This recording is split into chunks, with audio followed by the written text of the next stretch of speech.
Mark, you mentioned briefly Mark Few, I think last week on the podium. I know you had a lot of meetings with him when you were in the conference there. Just did you get to know him very well, and what was it like trying to prepare against his team? Yeah, I've got to know Coach pretty well. He's been a great friend. He's one of the best people in the business. He's just a special person. I'll never forget my first head coaching job at Utah Valley.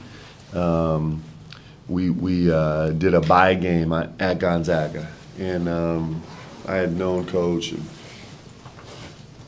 as an assistant, and so we went up there to play, and we were kind of in the game, and then it got away from us like you would expect it would at the end, and so we're there, and you're just early in your coaching career, and so you're trying to collect yourself in the locker room after the media and after everything, and I finally walked out of the locker room. And Coach Few, there's nobody left in the building, and Coach Few was just waiting out there to talk. And that's just who he is, man. He's really special. And what he's done in basketball has just been almost unfathomable, fathomable, and I love him. So he puts together incredible teams, incredible product every single year. He's so good. He's got a really distinctive style. They know exactly who they are. You could almost take the names off the jerseys, and you would know if you're watching a Gonzaga team by the way they play, schematically, and approach to the game, and they win. So it's going to be an epic adventure. During the telecast the other night, they said Clemson and Gonzaga are similar. Do you agree with that, and if so, how? Yeah, so it's interesting. I think Brad and Fewy have got to be friends. They got to be comparing notes, right? There's some things different. Gonzaga plays way faster, but in terms of their post play, it's really, really similar in terms of exploiting point to post, high-low post, side ball screen, away from the ball ducks, getting cross-screen action to get post play. They're very, very similar with usage. In fact, I think we talked about this before. I haven't checked the numbers since before our game, but before our game, Clemson had the sixth highest percentage post usage, and Gonzaga was at number 3. And so that facet of the game is very similar between the two teams. Mark, you've talked about some of the on-court dynamics in terms of the Gonzaga game, but off the court, obviously playing in Seattle, go back to your home. In terms of, I guess, family and friends who may be making the trip, what are you expecting from that, and also just the occasion of going back to a place where this all began for you? Yeah, I'm anytime I don't get to go back to Seattle that much, so I'm excited to go back. I'll see a bunch of high school teammates I think are coming to the game, and get a chance to sit with Coach Belcher, who I love so much, and excited to see him. And my parents don't live in Seattle anymore, but a bunch of my siblings do. I'll get to see them be at the game. Seattle's a great city, and I have a ton of love for it, and so I'm excited to get back. How much did Coach Belcher, the way he approached his players, have an impact on the way you approach yours? It seems pretty similar. Well, I wish I could be as good as him. Coach Belcher, really special. He had this. He was our basketball coach, but it seemed like he controlled our entire life. He made a high school basketball program kind of. He built it so it was such a big construct that it kind of occupied every second of your day, and things on the court and off the court and all around the court. And he was a basketball coach for sure. He's a Hall of Fame basketball coach, but he was at his heart, he was a teacher. Actually, that's probably not even right. He was a mentor. He he was a father figure. He was a guru, like a Yoda, right? I mean, he just is. He's really special that way. He was an unbelievable listener in terms of like getting to know individual players and then coaching. He didn't coach players. He coached a player. He coached this player and he coached that player and he coached every single guy individually in a really special way. I love him. Like he's really special person. He's been great to me, great to my family, great to my parents. He's really special. Mark, Lamont obviously got a little banged up in the second half. How's he doing? And also, it looks like his offensive game's kind of gone to another level this season. How impressed have you been with him, especially, I think, plus 17 in just 19 minutes the other night? Yeah, his numbers are unbelievable. I'm super proud of him. He's for a fifth-year guy, he's been really willing to grow and kind of adopt some things for us and try some new things. And the numbers progress he's made in the first 8 games is incredible. He was, his first 4 years of college, he never shot over 48%, I believe, from 2, and he's at 65% right now. And his assist to turnover ratio is through the charts. And he's really made incredible strides. He's been super humble and super curious and super willing to learn. And he's kind of picking things up really well. His ankle's a little bit of an issue, but we'll see. We're super hopeful that we'll get him back. Brandon Wells' job depends on it. I'm kidding, Brandon Wells. You mentioned all the ways that Gonzaga will try and get their post-ups. Is it any different than how Clemson went about it? And what have you seen on film? Well, the one thing the Zags do a lot, so, we talked about high-low, we talked about point-to-post, we talked about cross screens, we talked about weak side ducks, offside ball screens, but the one thing the Zags have always done also on top of that is they'll do a lot of roasting. They'll just actually run a ball screen just to get a post catch. And so it's kind of like, even if they don't get the switch, even if it's not a roast, just run the ball screen, let them roll, and we'll stay on the same side and we'll enter it from the same side. And that's kind of been a hallmark of Huey, is just a way where he feels really comfortable. Post entry is complicated sometimes, and he feels really comfortable being able to sub set. So that would be the only thing that is a little bit unique to them schematically in terms of how they get post entries, but they pretty much do it all to work the ball to post. But listen, they can beat you in transition. They can beat you from the 3-point line. They have 3 incredibly explosive guards that are getting a ton of work done right now. They're a dangerous team. I mean, this Nembhard is, he's a 10.3 to 1 right now. Did 10.3 assists a game, and I think he's a 10 to 1 assist to turnover ratio. That's ridiculous. Those numbers are crazy. And so they're really potent. Battle's playing super aggressive. I know that the BBN is really familiar with him, and Hickman is a terrific player, and they got some young kids off the bench that are really good. It's I don't know what they're ranked right now, but it's a top, it's a Final Four type team. Mark, does it make it a little bit easier to prepare for them, just that you have so much familiarity with Mark and how they operate, or no? Maybe I just got a lot of PTSD. We'll see how that works. It's probably both, right? I'm really familiar with them. Coach is really familiar with me and the way that we try and approach the game, and we've had some epic battles, and he's come out on the winning side of too many of those. So hopefully we'll start to even that out a little bit. But there's certainly a lot of familiarity for sure between the two coaches. Mark, you talked after the game about the physicality. What else have you digested from that Clemson game about your team's performance, and what do you guys have to do to So a bunch of things. On the defensive end, I thought there were some really remarkable defensive efforts from our guys, especially like on the top of the scouting report, taking care of their best 2 players, their top 2 scorers. Both felt like we really did an unbelievable job on them. Felt like with their post play, I felt like we were really neutralizing their post play. It came at some cost now in some other facets of the game, so I was proud of those things.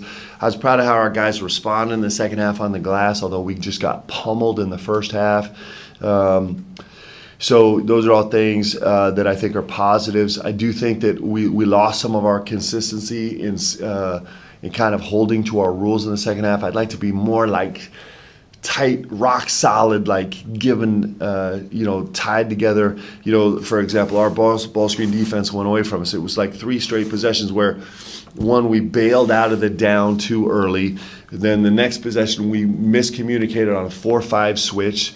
It was kind of like it was a little bit complicated, but it had to be a force of ball screen 4-5 switch. And the next possession, we were really soft on the down on the right side of the floor, and actually let him get all the way to the rim and shoot a layup. And so we kind of had a little cluster. You know, there was a 10-0 run and a 10-2 run in the game. The 10-0 run was probably more of a shot selection issue that hurt us at the end of the first half, and then the 10-2 run was probably a little bit of a defensive breakdown situation where we just didn't. You know, we just started to take on water a little bit. We had some leaks in the way we do it, and so we'd like to be more solid offensively. We have a very, very heavy emphasis right now on our movement away from the ball. It's one of the things that sets us apart. It makes us different, but it also takes a ton of faith and a ton of energy and a ton of belief and then some understanding. And you know, we're spectacular when we have great movement off the ball, really aggressive, definitive movement away from the ball, and we, you know, I would probably give us a poor grade for that. Part of that's on me also. I gotta, you know, there's always a nuanced vibe on how much play calling you do versus kind of letting yourself flow into the way you play, and so, you know, we're hoping to make huge strides on that side of the ball for sure. It's really important to us. Huge travel week, late night at Clemson, now you go out West Coast. Anything changed differently to make sure the guys are ready? You know, fortunately, we got veteran guys, so these guys will be ready. It's, you know, I'm actually excited. You know, we're going to be out in Seattle a little longer than normal, which I don't love, but it also is going to give us time to be together. You know, one of the things is we didn't, since we play the you know, our MT at home. We don't kind of get that experience of being out on the road for 4 or 5 or 6 days, and so, you know, we'll have a couple days here where we can be locked in the hotel together, and I actually think it's going to be really positive for us. I'm looking forward to it. Are you surprised by the performance of SEC teams in the SEC Challenge? No, just ours. Ours is the only one I'm surprised by. This league is really incredible. I don't know if we've seen a 14-2 ever. You guys would know that better than me. That's incredible. This league is insane right now. Like, the dominance of the SEC in college basketball right now is just beyond measure. And I don't know, you guys crunch the numbers and go back and look historically, but man, that's just crazy. And it's awesome. Like, it's beautiful. You know, my experience as a player at Kentucky, this league was on fire, and it's the way it feels right now, and it just makes it so fun. I'm so happy for BBN, just because we get to be in this environment right now and cut our teeth on this and really show who we are and be refined in the fire, right? And so it's going to be really fun. Mark, going back to just going to Seattle again, do you kind of have an idea how many people might be there, and if you had to maybe call them any favors to get all these tickets request accommodations? Yeah. So we're I don't have an estimate on numbers that I'm going to give you, and I'm not going to tell you how much it's going to cost me. So more requests though than tickets you've been able to. Yeah, but just fun, just super fun, right? It's you know, it's a blessing. Mark, if Lamont can't go or if he's limited on Saturday, is Travis Perry going to get more of a look at that position, or are you looking at maybe another guy to run the offense at point guard? Well, I have a lot of confidence in Travis Perry. He's a terrific player, and he's a really heady player, and he is immensely capable. So he definitely would be a viable option for sure. Mark, with Colin, how much does everybody need to be reminded, you, him, fans, that it is kind of a long-term process with this ramp up, and how do you approach that as a mentor, as a coach, knowing how competitive he is and how much he wants to go? Well, one, it's just hard. There's no way around it, right? It's, you know, this is, but if you let these experiences turn into something that you're not already. It's the truth of the game, and I could say that about every single guy on our team. Like, everybody is forging their way and kind of finding their way. And what's interesting, I talk to our guys about this all the time, is, you know, I have a very clear vision where each of these guys is going to end up. Like, I think it's one of the things that I'm really blessed to have insight to. I just have I have a pretty good feel for like what guys can become. It's easy for me to see. What's less predictable is the pathway that you take to get there, right? And I don't know you're going to meet a better human being than Colin Chandler, and I suspect that Colin Chandler is going to make massive contributions to this team this season. And so it's about getting better every day and being ready when the big opportunities present themselves, and he will be. Jackson said the physicality was almost like a wake-up call in that first half on Tuesday. And, I'm not saying that they're not tough, but is that part of like an early season growth process is getting tougher? I mean, they did better in the second half.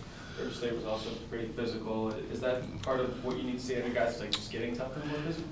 Yeah, I mean, I think for me, it's more of like being able to execute what we execute in that physical environment, if that makes sense. And that's just a learning process. It's is every time you step on the floor with kind of a new feel to what you do. All of our guys, we don't have anybody that's returning to this play, right?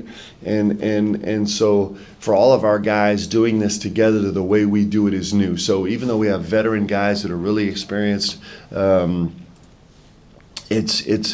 a new process. And so every time you feel a different intensity or a different physicality or a different length or a different whatever, it can alter the way you do the new things that you're doing. So certainly in that sense, I don't think that's not the most physical game that any of these guys have played in. But it's doing it together and doing it, trying to play the way we're playing is there's a little bit of newness to that for sure. To piggyback off that a little bit, you mentioned the communication. You may have some breakdowns the other night. Did the atmosphere, maybe being the first time in that type of an atmosphere with this team, contribute to that? Maybe a little bit, but mostly it's just I think a lot of that is internal, and it's you always have slippage. It's always a part of the game. We just had it, the other night we had it some inopportune moments for sure.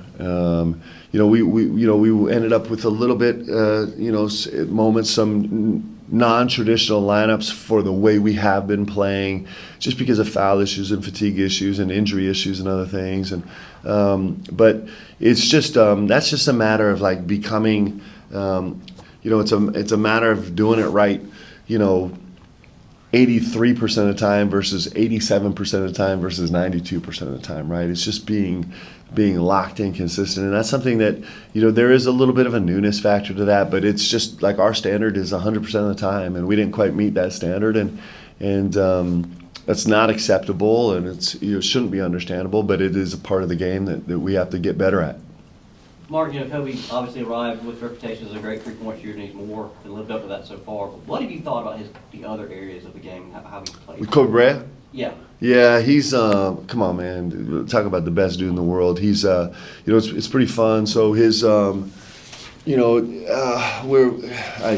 even want to dive into this, but one of the things that we pay attention to is defensive leverage. Now, understand that like this is a full of holes, complicated metrics that's really variable, but he's a plus 0.11 on his defensive leverage, which is really that's a really impressive number actually. And so he's had some good impact on the game defensively. He's come up with from time to time he's come up with some really, really physical, demanding rebounds. He's able to bring a really special joy to our locker room and a looseness and a confidence to our lineup that's pretty special. He's a special player, man. He's got an unbelievable future in this game. He's already done so much, but he's gonna have a big time season for us. You talked a lot about journey and growth of this team. What was the thing that you liked about seeing? Nobody likes to lose, but obviously it's the first time this group has lost together. What did you like to see in the resilience, the response that this group has shown so far since then? Well, I liked it in the game. I liked us in the game. I mean, there's so many things we can do better in the game. I shouldn't say this because B-Man's going to kill me, but I'm not very filtered. I actually have more confidence in this team after the game than I did before, which is a terrible, terrible thing to say here. But I liked how our guys were willing to sell out to address the most important thing. And at halftime, the most glaring problem we had, we were down 10 on the glass. And a lot of times in this game, we give lip service to things that need to be addressed, and then you kind of go through and it just you don't really fix the problem because there's so many other things that you get distracted on and focused on. And I was really impressed with our guys that was a massive point of emphasis, and our guys remedied it, right? They got back to even, which is hard to do, and we didn't play great. We didn't play really well on the offense side of the ball. We didn't play well at all, but the guys, even in spite of all that, were like, okay, so this is the most important thing. Let's handle the most important thing. And when you handle the most important thing, it bodes well for you, right? When you can start there. And so I felt good about that. I felt good about the fact that, in a time when we weren't playing well, we didn't really have rhythm. We were kind of searching for ourselves. The guys pretty much stayed together, right? And I liked the response yesterday as we kind of cranked out the film, and we had a bunch of guys that were curious and eager and wanted to get better. Not a bunch of guys feeling sorry for themselves or upset or distracted. And if we can keep that, listen, seasons are hard, and that's why they're great. I mean, heaven forbid we ever have a season where nothing goes wrong, because it's going to be super boring, and it'll actually be a little bit, it'll be. It's, fan base? Yeah, well, the fan base would love it, but what really is special is when,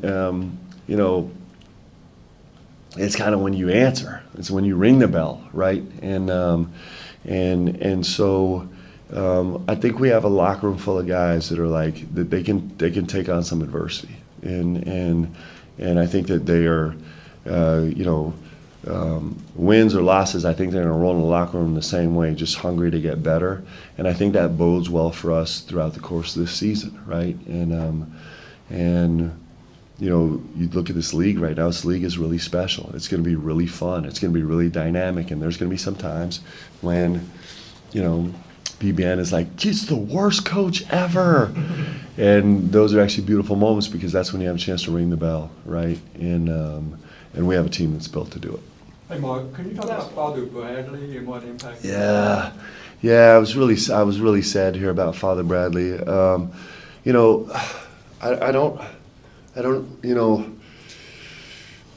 know if everybody operates the way that I do, but I kind of, when I think about people, when I think about character traits in life, I have people that are like, I can't really describe the character trait, but I'm just like, that's him. Like for Coach Pitino, like I can use a lot of words to describe the characters, but I'm like, that's Coach P, right? For Bill Kitely, a bigger than life human being that was really unique, and I could talk about a lot of things, and he would be like, if I had my own personal dictionary, then Coach Kitely's picture would be there. And when I think about somebody in this world that it was not about himself, like the defining person in my mind is Father Bradley. It was never about him, ever. That was my impression of him. It was never about him. He was here to serve and to love and to care for people, and it was never about him. And so, I think he's just if nothing else, what an incredible gift to give to me and everybody that was ever around him, to know what that looks like and what it feels like and what that real person is walking around, that always makes it about the people around him, not himself. A really special human being, and we miss him, and incredibly grateful for what he was to me as an individual and to everybody in BBN and this greater Kentucky community in the world.